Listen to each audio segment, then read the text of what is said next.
which leaves approximately 200 women out of the digital connectivity ecosystem compared to men. Obviously, the absolute numbers are much greater. For Pakistan, this number, I'm very pleased to report, has been reducing when it comes to mobile internet usage as per GSMA report. When we took office in 2024, the numbers were somewhere around 38%. The GSMA report on bridging of gender digital divide of internet mobile usage of 2025 showed the reduction from 38% to 25%. And the same report of 2026 has shown that that reduction has come down to, divide has come down to 8%. So this has been the fastest closing gender digital divide of mobile connectivity anywhere in the world that Pakistan has seen in the last 2 years.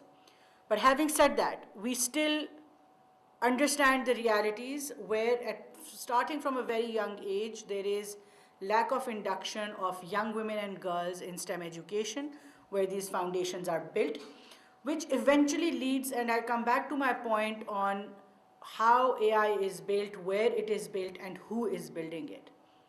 Lack of women in those positions and leadership positions and deep tech positions are leaving women experiences out of the conversation. And the whole AI, artificial intelligence, and now the quantum is coming, and all of this is based on the core data that goes into the systems. The algorithms that are being built are built on experiences of people who are building them. So we have to make sure that women experiences, women opinions, their, not only as persons, but as collective identities, our identities are not left out of the AI machine learning conversations, because whereas it is bringing in a lot of opportunities, it is also creating disparities that are going to be very hard to close, and they're also perpetuating the human biases that we've been seeing and experiencing over the last centuries, right? So there have been experiments where we've placed AI modules in legal systems, in police stations. We've done experiments, and the biases have only seemed to have gotten stronger, more perpetuated, and more ingrained in machine learning, because the machine cannot solve the bias problem. Humans will have to solve the bias problem for the machine to learn it like that. But as we speak, those biases are being pushed into, here we're talking about gender, in a larger conversation, religious, ethnic, social, geographical, political biases are going into algorithms that are becoming increasingly the foundations and the core information consumption of our generations to come.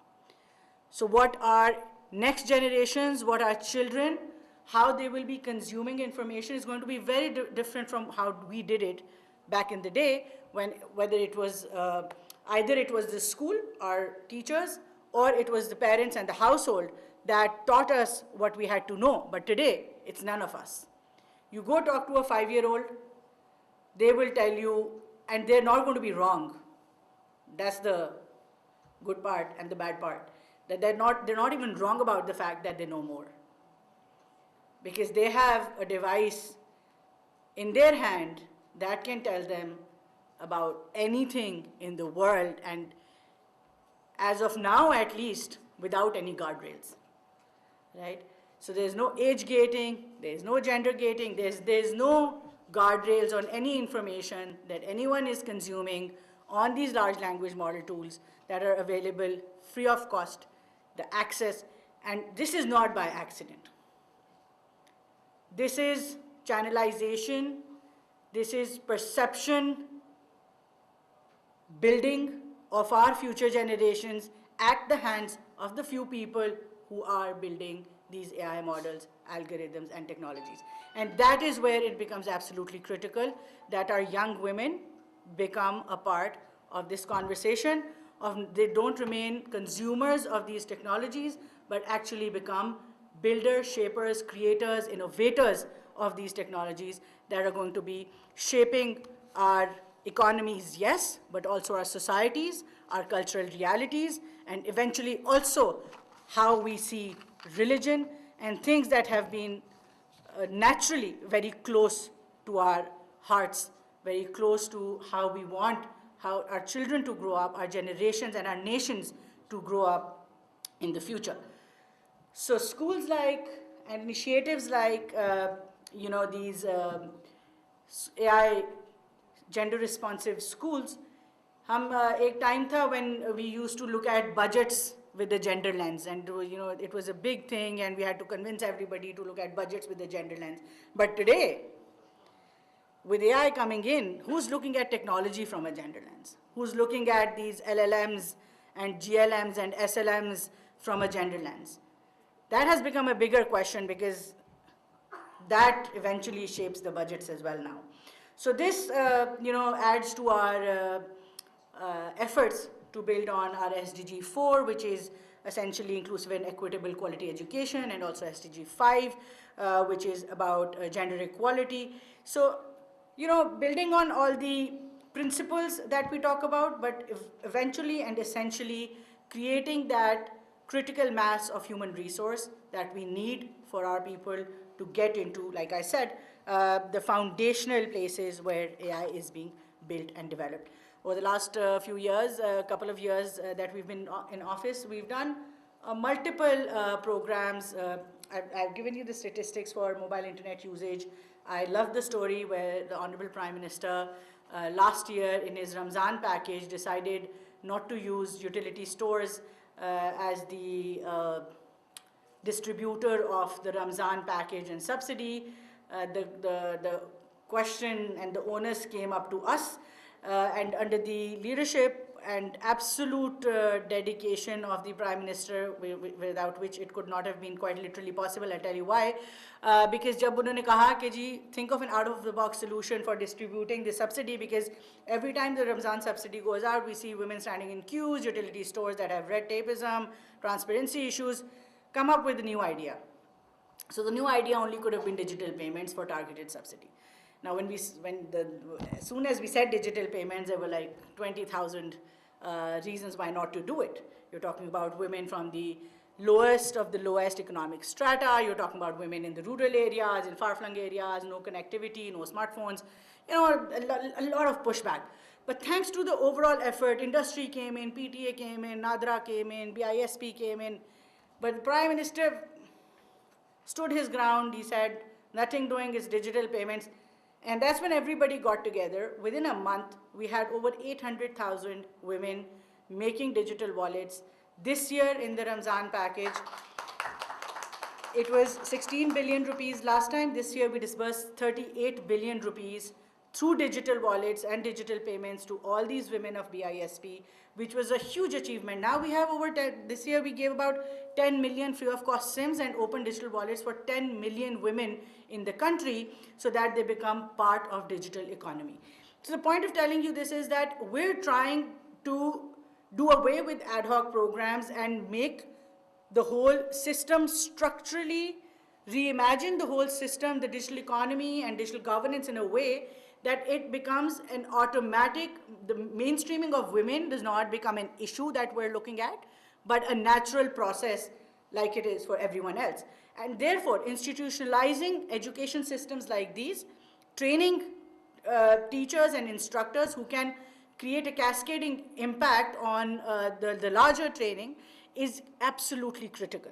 And that is how I believe that this particular program is adding value to the system and will ensure that more and more women and girls become part of this larger digital ecosystem that has moved beyond being a singular sector or a standalone, technology arena that we used to look at, but has actually become the underlying enabler of economy, of knowledge, of manufacturing, agri-tech, health tech, fintech. You put a tech, we've literally put tech behind every single indicator that we used to do. No. So that also brings me to the point that tech education, AI education is no longer limited to people of computer science disciplines. We are now increasingly looking at how do we make sure that AI and AI tools are learned by the whole non-tech community as well. I'm just coming from the Election Commission of Pakistan, talking to our young recruits in the election commission on how to use technology in the electoral processes. And same goes for our doctors, our lawyers. I was just reading about a company yesterday has grown into a global company, grown into over $1 billion company, a legal support company without a single lawyer in it. That's how technology is changing professions. That's what the future holds for us. Not really sure how to, keep up pace with this transformation, but what we're doing is doing our best to make sure that whether our technology students, non-tech students, everybody has that basic level of AI competence, STEM, emerging technologies, at least to the level where they can have know the basic use of it. Last but not the least, I always say that technology is not taking over our jobs, but people who will know how to use technology, who will know how to build technology, who are hands-on with technology, who are comfortable with technology, who are early adopters, fast adopters, they are going to be the people who are going to take our jobs, not the technology itself. So we have to, in order for us to stay relevant, for us to be ready, not for only ourselves and our families, but for Pakistan as a nation, for what we're, for the new era, intelligent era that we're entering into, initiatives like these, which are today put forth by UN Women, 𝗟𝗃𝗲, development partners, industry, academia. My ministry, Madam Saima is present here, who's led it from the front, from our side. I want to thank all of you that for making this initiative possible and for making sure that our young women not only remain consumers, but will eventually become builders of technology. Thank you very much. वफाकी वज़ीर information technology Shaza Fatima Khawaja UN women AI की तकरीब से खिताब कर रही थी। उन्होंने कहा कि मुल्क में ख़वातीन मोबाइल सार्फिन की तादाद में मुसलसल इजाफा हो रहा है। जदीद दौर में मसनूई ज़हानत के बगैर कोई भी मुल्क तरक्की नहीं कर सकता। हुकूमत डिजिटल अदायगियों के लिए मौसर किरदार अदा कर रही है। हुकूमत डिजिटल राब्तों और मालूमात तक रसाई को मज़ीद आसान बना रही है। आइंदा नस्लें मालूमात इस तरह से हासिल करेंगी जो हमारे दौर से मुख्तलिफ होगा। PTV न्यूज़ से ये थी अब तक की ताज़ा तरीन खबर। मज़ीद खबरों और अपडेट्स के लिए आप हमारे साथ रहिए।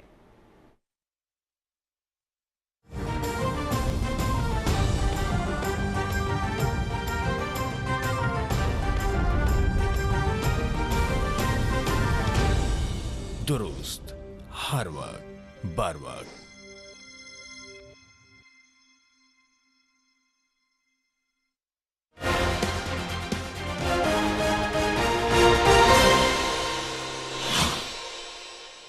अस्सलाम वालेकुम। आज़ाद कश्मीर इंतखाबात का पहला मरहला मुकम्मल हो गया है, जिसमें मुस्लिम लीग नून ने पीपल्स पार्टी को 4 के मुकाबले में 9 सीटों से वाज़ेह शिकस्त दे दी है। मुस्लिम लीग नून में जश्न का समा है और कायदीन इस जीत पर एक दूसरे को मुबारकबादें भी दे रहे हैं, मगर पाकिस्तान पीपल्स पार्टी अभी तक